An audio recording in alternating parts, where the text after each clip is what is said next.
কি নির্লজ্জ সাংবাদিকতা, কি ভয়াবহ ইতিহাসকে ভিন্ন খাতে প্রবাহিত করবার এক জঘন্য মিথ্যাচার। শাপলা চত্বর শুধুমাত্র একটি শাহাদাতের ঘটনা নয়, শাপলা চত্বর শুধুমাত্র একটি ফ্যাসিবাদ বিরোধী আন্দোলন নয়, শাপলা চত্বর শুধুমাত্র কিছু মানুষের আত্মদান নয়, বরং শাপলা চত্বর হলো আগামীর বাংলাদেশ বিনির্মাণের গতিপথ নির্ধারণকারী একটি ঐতিহাসিক ঘটনা। কারা সেদিন সেই হত্যাকাণ্ডকে বৈধতা দিয়েছিল? মিনাশ শাইতানির রাজিম, বিসমিল্লাহির রহমানির রহিম। ওয়ালা তাকুলু লিমান ইউকতালু ফি সাবিলিল্লাহি আমওয়াত বাল আহইয়াউ ওয়ালাকিন লা তাশউরুন।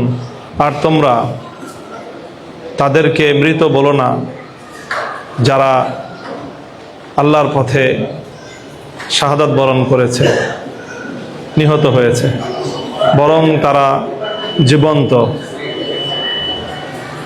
কিন্তু তোমরা বুঝতে পারো না। সেই দেশটাকে আবারও সেই ভিনদেশী হিন্দুয়ানি সংস্কৃতির দিকে ধাবিত করার এক মহা ষড়যন্ত্র ছিল শাহবাগের সেই নাস্তিক্যবাদী কথিত গণজাগরণ মঞ্চ। সেখানে বাংলাদেশের স্বাধীনতা এবং বাংলাদেশের রাষ্ট্রসত্তাকে চ্যালেঞ্জ করা হয়েছিল শাহবাগ থেকে। আমরা তখন দেখেছিলাম যে বাংলাদেশে তখন প্যারালাল দুটি সরকার বাংলাদেশকে নিয়ন্ত্রণ করত। নেটিজেনরা বলতো যে একটি ছিল হাসিনা সরকার, আরেকটা ছিল ইমরান এইচ সরকার। লক্ষ লক্ষ মানুষের মহামিছিল এসে মিলিত হয় শাপলা চত্বরের মোহনায়। বাংলাদেশের ইতিহাসে সর্ববৃহৎ গণজমায়েত হয় সেদিন। এরপর রাত ঘনিয়ে আসে, রাতের নিস্তব্ধতায়, রাতের অন্ধকারকে সকল রাষ্ট্রীয় খরচে জ্বালানো সড়ক প্রদীপগুলোকে নিভিয়ে দিয়ে, সকল মিডিয়াকে ব্ল্যাক আউট করে দিয়ে, মিডিয়ার কণ্ঠগুলোকে স্তব্ধ করে দিয়ে, সকল ক্যামেরাগুলোকে সেখান থেকে সরিয়ে দিয়ে গর্জে উঠে ঘাতকের বুলেট। ১.৫ লক্ষাধিক বুলেটের গর্জনে সেদিন ঢাকার শহর প্রকম্পিত হয়। রক্তে লাল হয়ে যায় শাপলা চত্বর। প্রেস ক্লাব থেকে পল্টন, দৈনিক বাংলা, গুলিস্তান থেকে 0 পয়েন্ট হয়ে এই বিজয়নগর পর্যন্ত রাস্তায় রাস্তায় থরে থরে পড়ে থাকে লাশ। বৃষ্টির পানি সহ পিচ ঢালা ঢাকার রাজপথ যেন রক্তে ভেসে যায়। ঢাকা মেডিকেল কলেজের মর্গসহ আশেপাশের বিভিন্ন হাসপাতালে জমতে থাকে লাশের সারি। এই ছিল শাপলা চত্বরের ইতিহাস। জালিমশাহী, ফ্যাসিবাদী, ইসলাম বিরোধী, দেশ বিরোধী, বিদেশি শক্তির তল্পিবাহক একটি অপশক্তির বিরুদ্ধে নিরন্ন, নিরস্ত্র, অসহায় মানুষের সত্য প্রতিষ্ঠার অদম্য এই কাফেলার শাহাদাতের রক্ত সেদিন অনেকেই মনে করেছিল বৃথা যাবে।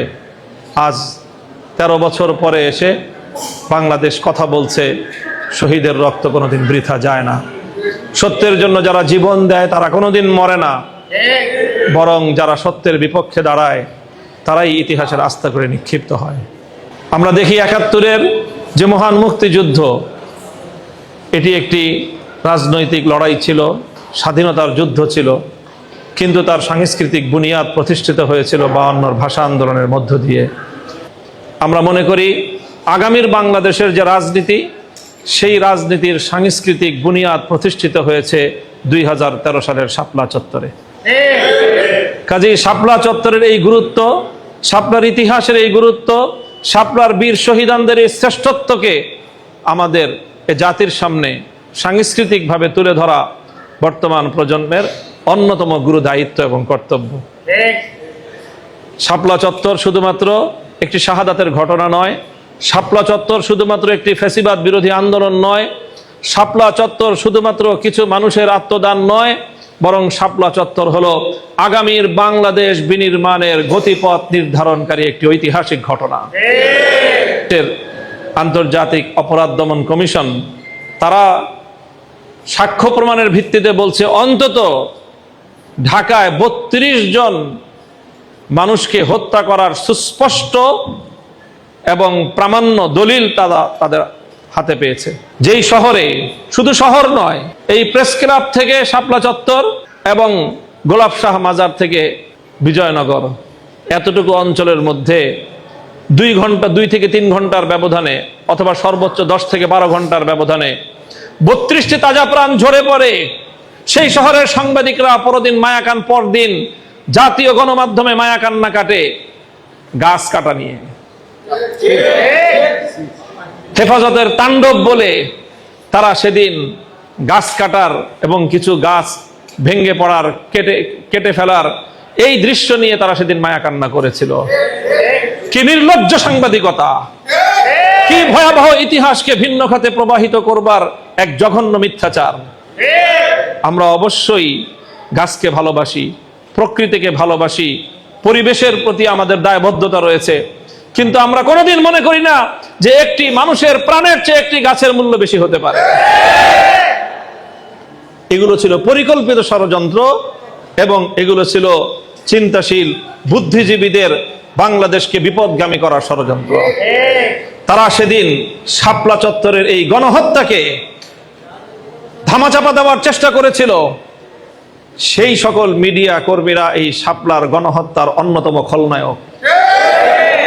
তাদেরকেও আজকে আসামির কাঠগড়ায় দাঁড় করিয়ে জবাবদিহিতা চাওয়া উচিত। তোমরা কেন সেদিন ফ্যাসিবাদী শেখ হাসিনার হত্যাকাণ্ডকে ধামাচাপা দেওয়ার জন্য এই নাটক সাজিয়েছিলে? পত্রিকায় বড় বড় হেডিং কেন করেছিলে? আজ যারা গণমাধ্যমের কার্যক্রম পরিচালনা করছেন, আজ 2026 সালের 5ই মে সারা বাংলাদেশে অনেক আয়োজন হচ্ছে। শাপলার শহীদানদেরকে নিয়ে বিভিন্ন সংগঠন নানা আয়োজন করছে। 13 সালের 6ই মে জাতীয় পত্রিকাগুলোর প্রধান শিরোনামগুলোকে আজকে আপনারা আপনাদের গণমাধ্যমে প্রদর্শন করুন। এর দ্বারা প্রমাণ হবে শাপলা চত্বরের গণহত্যার সাথে এবং সেই গণহত্যাকে লেজিটিমেসি দিয়েছিল কারা, কারা সেদিন সেই হত্যাকাণ্ডকে বৈধতা দিয়েছিল। তারা আবারও নতুন বাংলাদেশে আবারও নতুন অন্যায়কারীদেরকে, আবারও নতুন অপরাধীদেরকে, আবারও নতুন স্বৈরতন্ত্রকে আবারও তারা বৈধতা দিবে। দুর্ভাগ্য আমাদের যে এখনো আমাদের জানার বাইরে, আমাদের তথ্যের বাইরে, আমাদের কাছে সংরক্ষিত ডকুমেন্টস এবং দলিলাদির বাইরে অনেক শহীদ রয়ে গিয়েছেন। এখনো পর্যন্ত আমরা যাদের তথ্য উদ্ঘাটন করতে পারিনি।